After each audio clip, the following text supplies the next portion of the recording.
بين كفر داوود ومدينة السادات في سكة قطر قديمة اتقفلت من سنين طويلة، بس اللي حصل عليها لسه ما انتهاش.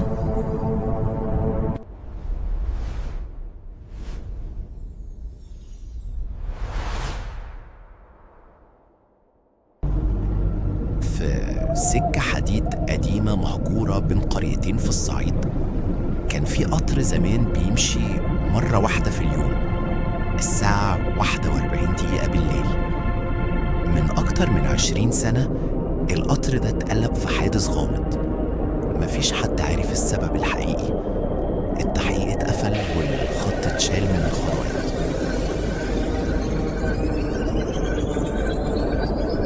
سنة 2003 قطر رقم 902 خرج عن القضبان والملف اتقفل، بس الحقيقة اتدفنت.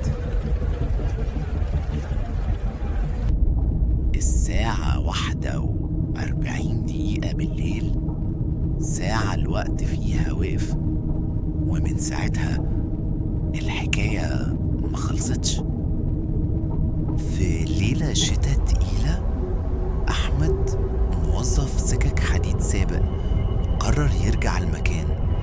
كان شغال على الخط ده قبل ما يتقفل، وكان آخر واحد شاف القطر قبل الحادث بساعات. فجأة تك تك تك، صوت عجلات. مش ممكن، الخط ده ما فيهوش قطر. من الضباب طلع القطر، قديم مكسور ومليان طين ودم ناشف. الأنوار شغالة بس نورها باهت زي عين ميت.